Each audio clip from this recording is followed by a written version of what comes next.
Mesdames et messieurs, merci de votre fidélité. Bienvenue à ce deuxième numéro de Ça fait débat pour l'année 2016. Dilemme pour la CENI qui doit organiser 11 scrutins dans un cycle électoral qui n'a que 11 mois.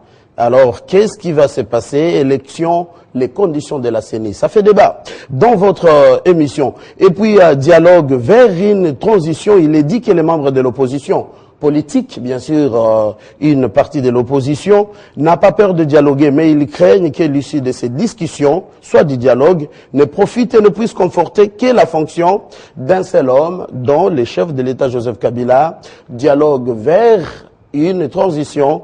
Ça fait débat. Et puis un troisième sujet très intéressant, l'opposition, avec la nouvelle adhésion de Moïse Katumbi comme opposant, mais sans appartenir dans quel parti politique.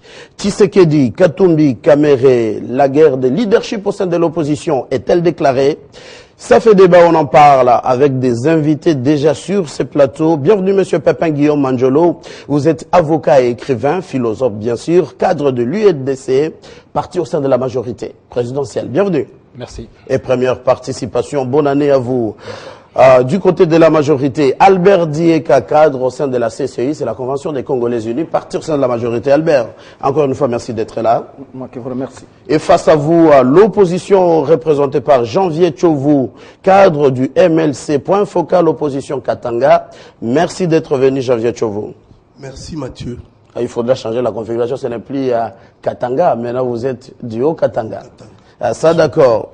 Laurent Onyemba, acteur politique indépendant, juriste de son État. Bienvenue Laurent Onyemba. Merci cher Mathieu. Alors, élection et conditions de la CENI. La CENI a-t-elle raison en disant qu'il faut une solution consensuelle ou c'est encore une autre façon d'insinuer ou d'affirmer le blocage? Albert Dieka, je commence avec vous parce que vous êtes de la majorité présidentielle. La CENI qui oblige une solution consensuelle avant de publier un calendrier, bien sûr, des élections qui devra apaiser tout le monde.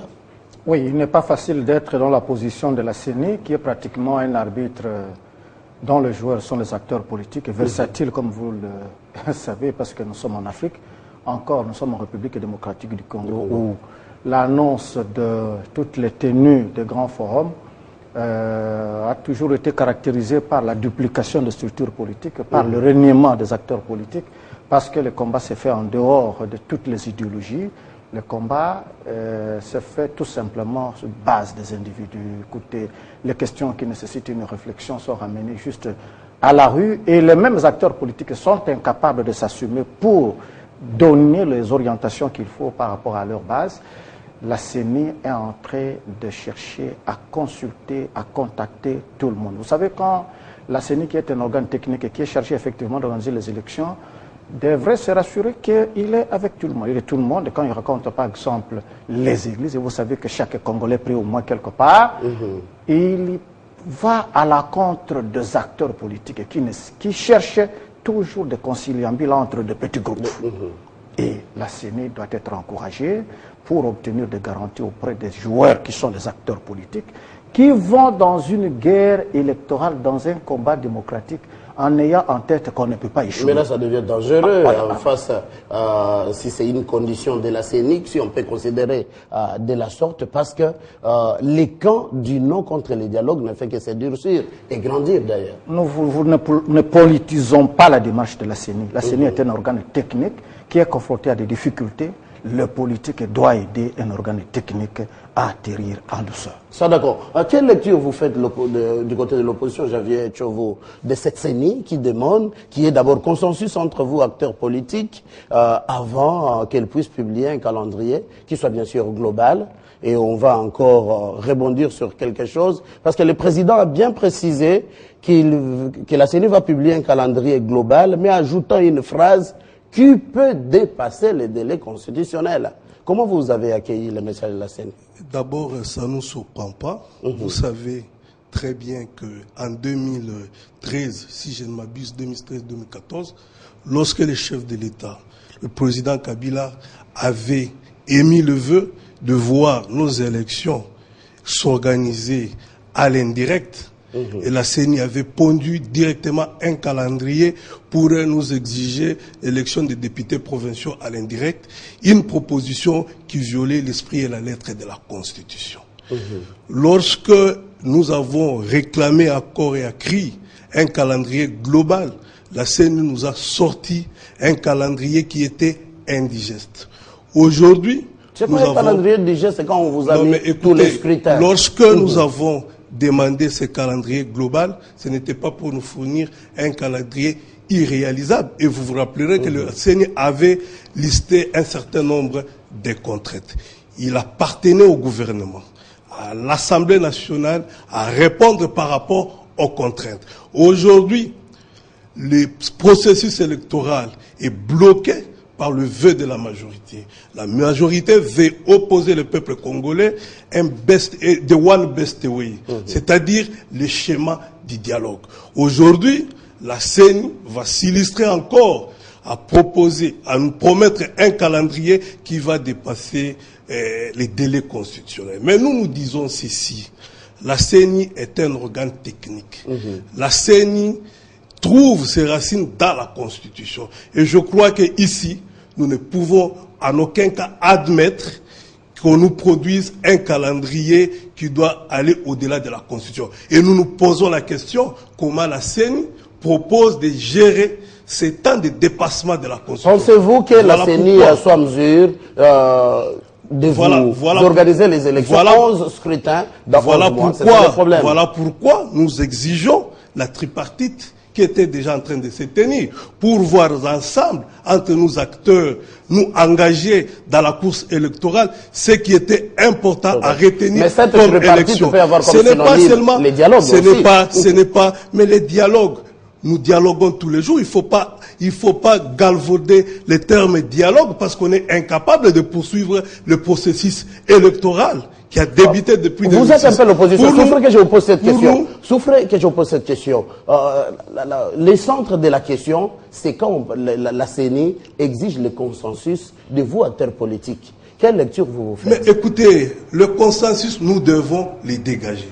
Nous devons nous mettre ensemble autour de la CENI, majorité-opposition, dans la tripartite, pour voir quelles sont les élections à prioriser pour l'instant. Il ne faut pas entrer dans la démarche qui a pour finalité de bloquer, de glisser avec la Constitution. Et donc pour nous, quelle que soit la tripartite qu'il faut tenir avec la CENI, nous devons inventorier tous les scrutins et les prioriser et voir les scrutins qui doivent se tenir nécessairement dans les délais constitutionnels et avant décembre 2006. Merci Jovio Tchouvu du MLC, point focal de l'opposition. Maître Pépin Guillaume Manjolo, vous êtes cadre au sein de l'ULDC, vous êtes de la majorité, vous avez suivi la déclaration de Corneille Nangaa, président de la CENI, et puis face à ces dilemmes, d'organiser 11 scrutins dans pratiquement 11 mois.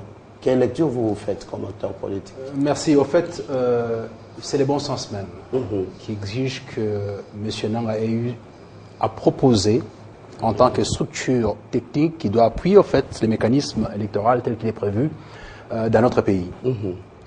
Je ne vais pas épouser la thèse selon laquelle on doit passer par des tripartites. Il ne s'agit pas de la tripartite. La CENI, c'est un organe technique qui doit devoir servir, au fait, aux besoins, on demande conseil.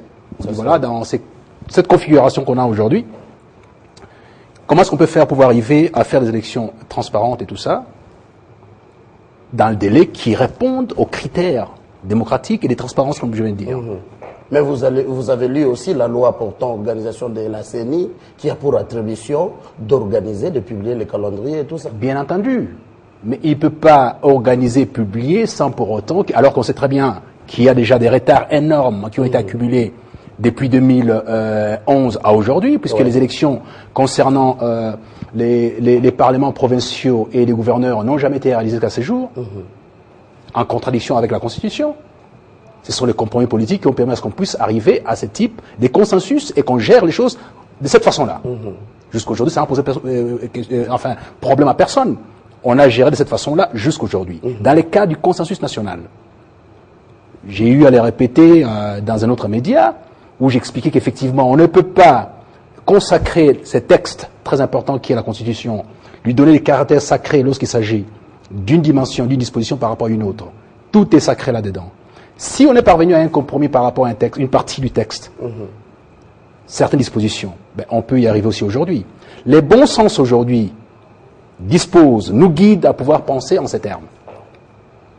Est-ce que, dans l'état actuel des choses, conformément à nos engagements internationaux, notamment en ce qui concerne les dialogues, le fameux dialogue qui est collé à 2098, la résolution des Nations Unies, par rapport à l'accord cadre, et à 2011.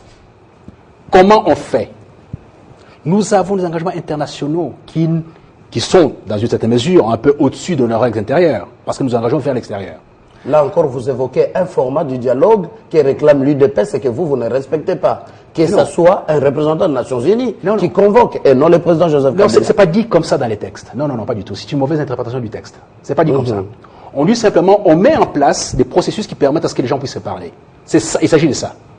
Mais non, de manière souveraine, on doit organiser, en ce qui nous concerne, quel type de dialogue on va avoir. Ces dialogues a été réclamé 1001 fois par toute l'opposition. Certains aujourd'hui qui sont en train de tourner le dos au dialogue étaient les premiers à pouvoir les réclamer. Le problème, c'est les formats. Il faut être quand même d'accord, comprendre les autres. Oui, mais les formats, qu'est-ce qu'on entend par format? Au jour d'aujourd'hui, qu'est-ce qu'on entend par format? Le fait qu'il y ait une ordonnance qui est aujourd'hui, région TPE organise, régule la situation par rapport au dialogue qui est prévu. Mais qu'on aille d'abord jusqu'au dialogue. Parce que vous savez, c'est pas parce qu'on a dit on convoque les dialogues aujourd'hui que tout est prévu d'avance. Non. C'est au cours du dialogue qu'on peut dégager des éléments, qu'on peut donner des positions, tenter d'arriver à un consensus permettant d'atteindre l'objectif visé qui est les élections apaisées. Alors, question fondamentale, j'aimerais que ce soit vous de la majorité qui commencez à répondre à cette question. Consensus politique impératif de la CENI ou une exigence, ça dépend des mots, face au nom du MLC, UNC, le G7, qui pensent tout cela, c'est pour conforter la fonction d'une seule personne, le chef de l'État Joseph Kabila. Oui, est-ce qu'il vous en souvient qu'il n'y a pas très longtemps, lorsque certaines personnalités de l'opposition faisaient des grandes déclarations sollicitant le dialogue, notamment à l'étranger, ils ont donné des interviews tout à fait importantes, disant qu'il fallait absolument avoir un dialogue. Ben, on les a écoutés, les chefs d'État ont écouté, ont dit ok, tout à fait c'est nécessaire. Quand on balise la situation politique, on regarde ce qu'il y a comme problème aujourd'hui, on dit que bon, c'est utile d'avoir ces dialogues. Très bien, ben, alors on y va au dialogue. On ne peut pas, après avoir accumulé autant de retard dans l'exercice ou dans la mise en œuvre du calendrier électoral depuis 2011. Depuis 2011, on a accumulé énormément de retard. Là, quand vous entrez dans la question des responsabilités, ça va retomber à vous, majorité. Mais pas du tout. Vous devriez planifier. Mais pas du tout. Vous devriez financer la CENI. C'est que vous n'avez pas fait. Mais, non, le problème n'est pas celui-là. Le problème, c'est-à-dire que c'est une responsabilité générale. Les gens qui crient aujourd'hui qu'il y a un problème auraient pu crier en 2011, ils ne l'ont pas fait. Ça, d'accord. On va revenir à vous tout à l'heure, maître Pépin Guillaume Anjolo. La parole à Laurent Onyemba. Bien sûr, la majorité veut réagir. Laurent, face à cette contrainte et l'exigence de la CENI, encore un blocage volontaire provenant de la CENI, encore comme on le dit, la CENI travaillerait avec cette machine de l'AMP, parce que là c'est réel, c'est un blocage. Votre lecture, avant qu'on entre dans la presse. D'abord, d'entrée de jeu, je peux vous rassurer que j'ai entendu qu'il n'est pas facile d'être membre de la CENI. Je peux démontrer qu'il est facile d'être membre de la CENI. Il est facile d'être membre de la CENI quand on veut rester organe technique, justement, d'organisation des élections. Mathieu, la CENI est sortie de la fourchette légale des responsabilités qui sont les siennes.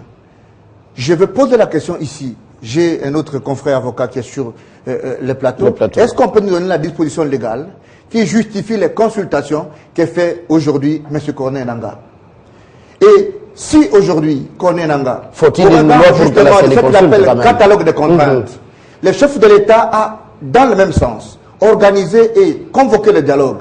Quoique on l'ait demandé, est-ce qu'on a convoqué le dialogue sur les formats de ceux qui l'ont convoqué, et la question est ouverte. Mais quand Corneille Nangaa va descendre sur les acteurs politiques, parce qu'il faut aborder la question dans toute la dialectique réflexionnelle qui sous-tend justement une réflexion qui donne des solutions aux problèmes. Le chef de l'État dit, voici les contraintes. on n'a pas d'argent. Nous avons l'obligation de rester un État sérieux. Il faut pérenniser justement les cadres macroéconomiques et la dynamique justement de la constance. Ce sont des mots qui sont peut-être vérifiables et discutables. Mais quand Corneille Nangaa, à son niveau, comme organe technique, se met à consulter justement les états-majors politiques, est-ce qu'il peut nous donner, un, la base légale, deux, est-ce que ça lui de dégager le consensus politique? Alors, quel est le rapport qu'il y a entre Corneille Nangaa et les institutions de la République? Première question. Deuxième questionnement, cher Mathieu. J'ai entendu ici qu'il y a des gens qui doivent tout à fait justifier la CENI. Mais la CENI a des porte-paroles. Nous sommes devant une dialectique qui oblige impérativement, je voulais dire, des recherches fouillées sur les vraies contraintes. Et il faut dégager les élections les plus primordiales et les plus nécessaires. Parce que j'ai entendu plus tard les gens dire non, toutes les élections sont importantes, selon qu'on est publiciste ou je ne sais pas moi, économiste. Mais vous pouvez vous rassurer. Parce que là réside le problème. J'ai un ami qui, dans son argumentaire, donne l'impression d'être internationaliste. Et il comprend les engagements d'un État vis-à-vis de l'institution internationale et vis-à-vis d'autres États. Le fait qu'il y ait changement au sommet de l'État, le fait qu'il y ait passage de flambeau de façon civilisée, donne un crédit à un État et c'est un argument qui ne peut pas être émoussé par les velléités politiciennes. C'est pourquoi nous nous proposons un schéma en disant, si aujourd'hui il faut dialoguer, quand vous posez la question à Zara Soubewa, Moïse Nyarugabou, Anthony Kizenga et tous les autres qui donnent des arguments justement pour le dialogue, ils donnent justement ce catalogue de contraintes et qui sont aujourd'hui vidés parce que Corneille Nangaa a continué à consulter, sont vidés justement par le président de la CENI. Alors quel est le sens qu'on donne au dialogue? Ça c'est deuxième chose. Troisième chose, Mathieu, que j'ai retenu en passant quand Maître Pépin a pris la parole, le bon sens. Est-ce que la CENI, comme institution technique, qui naît de l'existence d'un texte illégal, fonctionne avec le bon sens? Non, non. La CENI fonctionne avec la loi. Mais que dit la loi? Mais face au contraire. La CENI a l'obligation, ok, de présenter ce qu'on appelle catalogue des possibilités de faire des élections, avec les difficultés comme on en a fait avec l'abbé président qui est et aux politiques de juger. Et aux politiques à leur niveau, d'engager un débat sur le fond. Merci pour son point de vue. Nous n'avons pas justement les moyens de le faire. Mais aujourd'hui, je termine en disant que si nous allons avec cette politique de ces erreurs, qu'au niveau de la CENI, on fasse des consultations, que le chef d'État convoque le dialogue, que l'opposition réclame un médiateur international, vous allez vous rassurer que déjà nous sommes dans la glissade et que si nous avançons de 6 mois, nous n'aurons pas trouvé de solution au problème. Vous pouvez vous rassurer que nul ne saura préméditer ce qui va arriver, parce qu'il y a l'hypothèse populaire et le peuple n'attend que ce mouvement-là. Donc il n'y a pas seulement que les acteurs politiques qui ont la décision, il y a aussi les chapitres populaires dont il faut faire. S'il vous plaît, Laurent, on ne fait pas appel ici à la rue. Non, non, mais je ne fais pas la rue. Responsable. Je dis qu'il faut plutôt tenir aussi compte des sociétés civiles et des peuples qui n'ont pas la possibilité de s'exprimer. Ça d'accord. On descend au dialogue, les amis. Alors, la majorité réagissait. Quand on dit tout ça, les dialogues, c'est pour conforter, ça risque de conforter rien que la position d'une personne au lieu de l'intérêt de la nation. C'est ahurissant d'apprendre cela par mon frère Laurent Nyimba. Est-ce que quand la CENI est définie comme une structure technique, est-ce qu'il est interdit à la CENI de rapprocher les acteurs? Quand la CENI consulte les confessions religieuses, est-ce que ce sont des états-majors? Non, c'est parce qu'il y a une classe politique qui aurait voulu que la CENI restreigne le cadre des consultations pour que ce soit des conciliants. Ils ne veulent pas que la CENI élargisse la consultation. Parce qu'on n'a jamais condamné Mulunda, on n'a jamais condamné même Malou Malou. Ce que nous avons toujours vu, ils ont toujours pris les initiatives d'aller vers les acteurs, aller vers la société civile. Parce qu'il faut quand même que la CENI se rassure dans sa neutralité que la façon dont il est en train de préparer les choses rassure tout le monde. Cela n'a pas besoin d'une disposition légale comme l'exige Laurent. Et il faut qu'on fasse la part des choses entre les dialogues au niveau international. Cela n'empêche pas que les Congolais se parlent entre eux. Le dialogue dont on évoque, évoqué par mon frère de l'ULC, c'est tout à fait normal dans les choses qui concernent la sous-région, qui impliquent la sous-région. Est-ce que cela oppose que les Congolais se parlent entre eux? Quand il y a, le président Kabila est élu en 2011, et que justement avant la fin de 2011, la guerre éclate, les gens ne se rappellent plus Et jusqu'en 2013, le M23 occupait 2 provinces de notre pays. Est-ce qu'à ce moment-là, quel président de la République, quel gouvernement sérieux aurait donné l'argument de faire les économies alors qu'une partie du territoire est occupée? Voilà le retard que nous avons accumulé. Et il faut, quand on est patriote, quand on est républicain, savoir quand est-ce que la nation a été menacée et qu'est-ce qui a posé comme condition pour que la CENI soit en retard. La politique, ce n'est pas pour faire des fantasmes. Il a raison. Aujourd'hui, ce n'est plus le temps de s'alarmer. budgétiser. On nous pose la question, parce que nous avons accumulé ce retard, qui sont dus en partie par le gouvernement, en partie par les contraintes de sécurité. Que devons-nous faire? Au lieu de focaliser sur le dépassement, parce que nous sommes en plein dépassement, Kabila n'est pas moins congolais que les autres, n'est pas moins congolais que les députés. Ah, il faut dire que l'institution président n'est pas encore en dépassement. Non. On est dans les délais légaux. Non, la Constitution donne à Kabila le temps de courir son mandat. Quand vous faites l'apologie de la violence, et j'aimerais répondre à Laurent, qu'il lise, il est juriste, qu'il lise l'article 85, parce qu'il évoque la rue. Et si vous me permettez, je rapidement. Lorsque les circonstances graves menacent d'une manière immédiate l'indépendance ou l'intégrité du territoire national, ou qu'elle provoque l'interruption du fonctionnement régulier des institutions, les présidents de la République proclament l'état d'urgence et l'état de siège. Après concertation avec le Premier ministre, pas avec lui, et avec les deux chambres. Un état de siège qui peut provenir d'une crise interne. Quand les institutions sont bloquées, la Constitution donne le droit à Kabila de proclamer. La France est un état de liberté qui vit aujourd'hui à un moment de restriction. Ne faites pas peur à la population. Parce que lui évoque la rue. C'est juste un débat, c'est l'avant-dialogue. L'opposition avant la majorité. Cette question, simple à vous, pensez-vous avoir lu une intention du côté de la majorité de ne pas organiser à temps les présidentielles et législatives de novembre 2016? Mais justement, en 2006, en 2011, on a organisé, d'abord en 2006, 3 élections. En 2011, 2 élections. Aujourd'hui, vous voulez en 2016, 11 scrutins. Aujourd'hui, en 2015, on sait qu'on est face à des contraintes financières. On nous propose de nous organiser 11 élections. Justement, c'est pour glisser. C'est pour donner vraiment l'intention. Il nous donne l'intention de ne pas vouloir organiser et céder le pouvoir et accéder à une alternative. Mais je vais dire ceci. Nous avons en son temps demandé un calendrier global pour avoir la lisibilité du processus.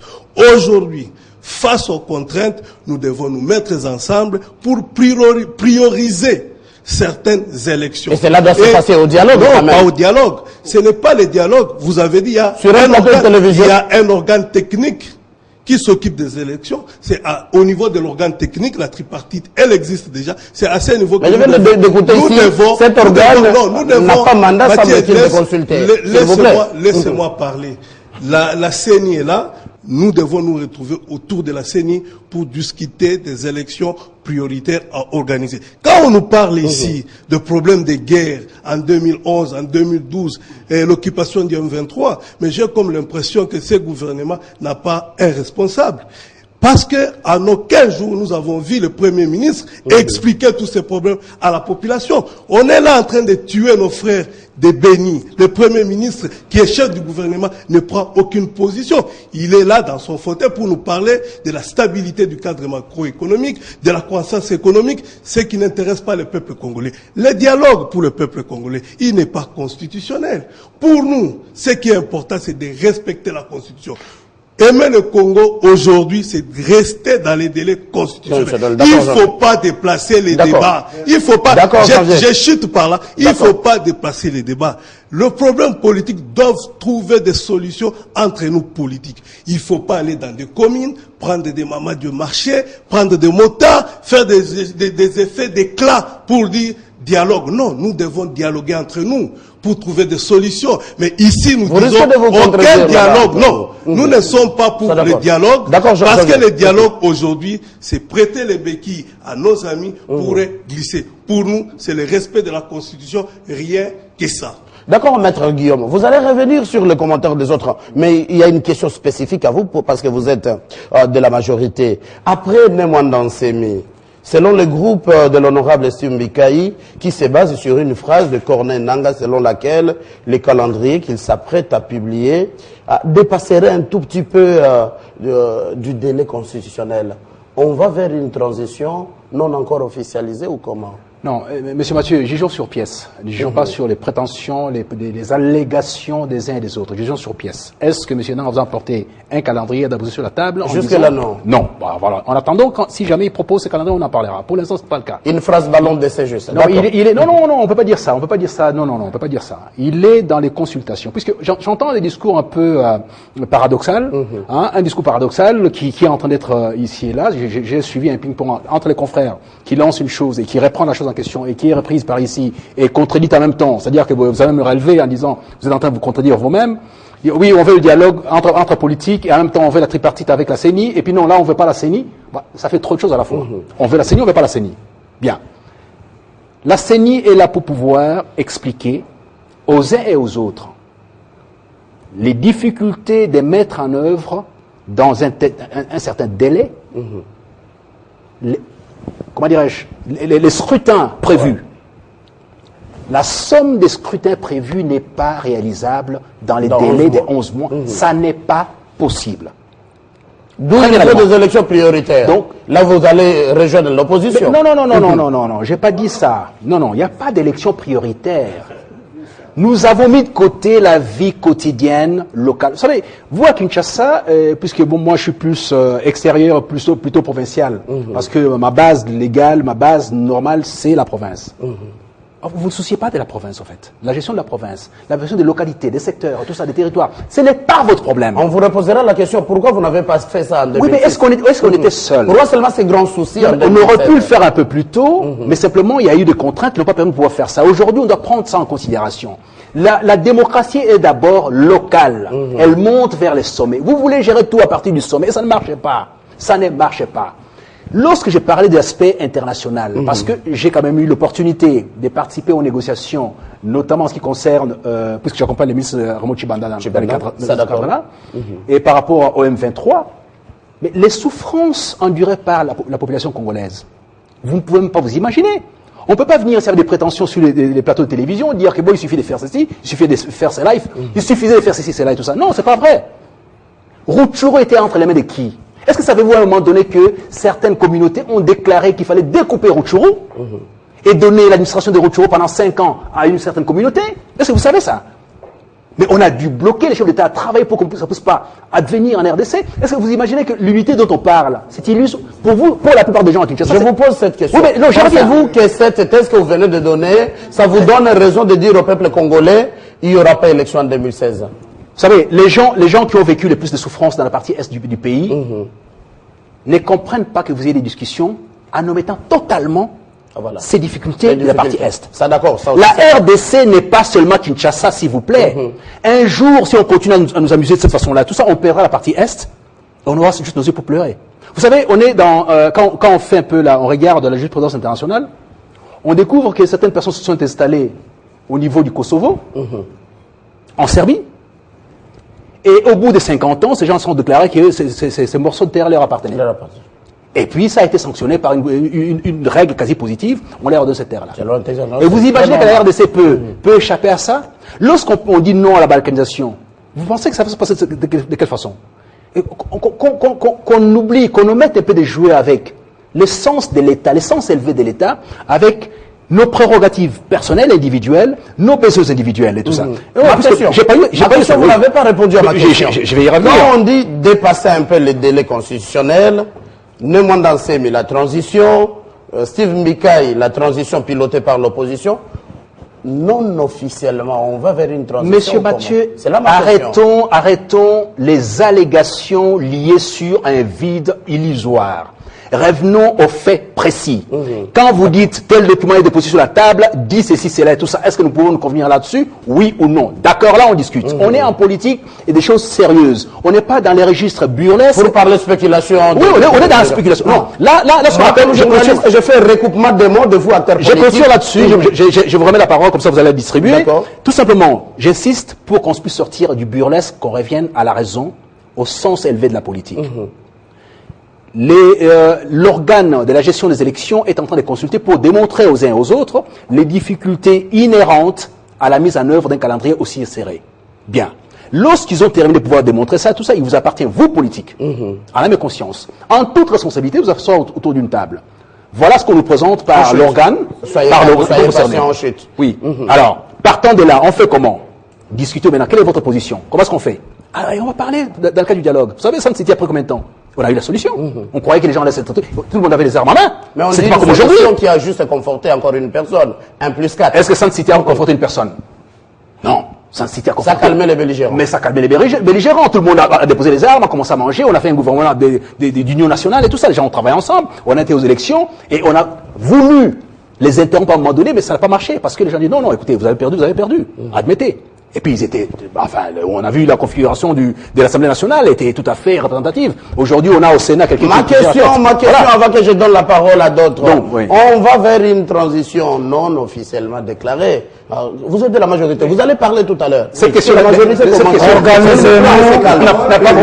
vous comprenez, s'il vous plaît, j'ai la police de débat. vous comprenez devant quelles responsabilités nous nous situons. Organisez-nous coûte que coûte 11 scrutins dans 11 ou 12 c'est mois. impossible. C'est ça aimer la République. Est-ce que c'est cela vraiment aimer la République? Ça se détruit. Ma question, allons-nous vers une transition non déclarée? C'est pour cela que le politique est fait. Il y a blocage. Que devons-nous faire? Et c'est pour cela qu'il faut... Pas des élections prioritaires pour 2000. Cette notion des élections prioritaires sort d'où? D'accord. Équilibre de la parole. La démocratie, Équilibre de la parole. d'abord. D'accord. 2 minutes à tout et chacun. On commence avec Laurent Onyemba. La question, allons-nous vers cette transition non déclarée? Votre lecture comme indépendant? Mathieu, vous voyez combien il est difficile de dialoguer. Si déjà au cours d'un petit débat comme ça fait débat, on peut rester avec un invité pour 10 minutes et les autres sont en train de le contempler. Voilà comment il est impossible de dialoguer justement. Mais j'ai entendu ici des incantations. Nous sommes sur un plateau de télévision et le débat qu'on fait doit être un débat équilibré. Nous sommes sur base des principes. Nous ne sommes pas ici en train de vendre l'image des états-majors des partis politiques. Je ne peux pas me contredire avec mon ami qui fait l'opposition parce que je suis un indépendant et c'est ce qui fait justement mon indépendance. Quand quelque chose ne va pas, je dis que ça ne va pas.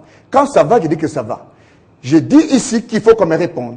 Quelle est la base légale justement de consultation que fait Corneille Nangaa? Personne n'a répondu. Deux, j'ai posé une question ici. Les gens se sont référés à Malou Malou et à Moulounda de triste mémoire. Ce mimétisme aveugle politique n'est pas une leçon pour Corneille Nangaa, qui est aussi un technicien de la CENI, qui doit prendre sa route pour ne pas tomber dans le même piège. Parce que en 2006 comme en 2011, le chef de l'État lui-même, bien qu'il lui a dit que les élections ne se sont pas bien tenues et les archives sont là. Et donc on ne peut pas revenir sur ça. Troisième chose, nous disons dialoguer. Je suis surpris qu'on évoque sa propre turpitude. Quand vous dites la misère, la pauvreté, cher ami, maître Pépin, mais vous êtes de la majorité. Pourquoi vous ne rendez pas compte? La responsabilité impose une dynamique. Quand on n'est pas capable d'élaguer la pauvreté, il faut démissionner. 15 ans après Mobutu, est-ce qu'on va continuer justement dans cette réflexion de revenir sur le passé? On admet avec les efforts qui sont faits aujourd'hui par le gouvernement. Mathieu, tu sais que j'ai toujours encouragé les efforts de Matata. Matata nous a amené la banque. On a maîtrisé le taux d'inflation. Ok, on a tenté, n'est-ce pas, de faire ce qui est à faire. On paye les salaires à temps. Vous entendez? On a en train de réflexionner des routes par-ci, par-là. Ma question, Laurent. Mais à la fin, vous ne pouvez pas évoquer la misère qui est dans les villages. C'est de votre responsabilité. Nous disons ici sur la question des élections et de la priorisation des élections. Dépasser le délai constitutionnel pour un calendrier. Dépasser le délai. Allons-nous vers une transition? Une transition, oui. C'est se tromper. Ils ne veulent pas seulement le dire. Vous savez que en politique, comme l'a dit Senghor, il y a les rendez-vous du donner et de recevoir. Tous les savants mis d'accord ont démontré que quand on est à l'arbre à palabre, sous consensus, il y a toujours partage équitable des responsabilités. Laurent, c'est déjà 2 minutes. Je termine en disant que les problèmes qu'ont évoqué les G7 avec Katumbi, les problèmes qu'évoquent les fonds Kediongo, l'UNC et le MLC, les blocages, j'ai compris aujourd'hui, et je vais dire le chef de l'État, le blocage vient des communicateurs. Parce que le chef de l'État donne le catalogue et ces communicateurs justement. Parce que le chef de l'État donne les raisons pour lesquelles il faut aller au dialogue. Je vous ai dit en passant que quand j'ai suivi Norbert Yamba Yamba, quand j'ai suivi Aléa Tundu, quand j'ai suivi Azara Sourdewa, je me suis dit, ok, je me convertis aussi il y a lieu qu'on fasse le dialogue. Mais voilà des gens qui viennent faire des incantations sur un plateau de télévision, alors que nous parlons des problématiques qui doivent impérativement dialoguer. Ils disent non, on doit dépasser. Et ils disent ça allègrement comme ça, je vous rassure que l'opinion n'est pas contente et vous allez voir les retombées, parce que les gens justifient la constitution en disant l'état de guerre. Je n'ai même pas bien compris quelle est la définition. Vous risquez encore de déclarer l'article 64. Oui, mais absolument. Alors, Janvier, répondez à cette question. Face aux contraintes qu'expose la CENI et même le gouvernement, vraiment, on va vers une transition. D'abord, je vais dire à mon voisin que je ne me contredis pas. Je ne suis pas pour les dialogues. La question des dialogues ne nous intéresse pas. Nous, pour nous, c'est le respect de la Constitution.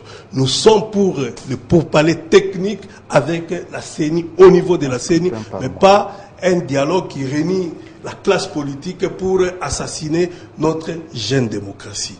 Vous nous dites, allons-nous vers la transition? Mais je ne vois aucun texte de la République qui organise une transition. Réfléchissons. Face aux contraintes, qu'est-ce qu'on devrait faire? Je ne partage pas l'irresponsabilité des Matata. Je ne travaille pas dans l'exécutif qui devrait mettre le moyen pour nous organiser les élections à temps. Et je crois que même la question du dépassement est résolue dans notre Constitution. L'article 64.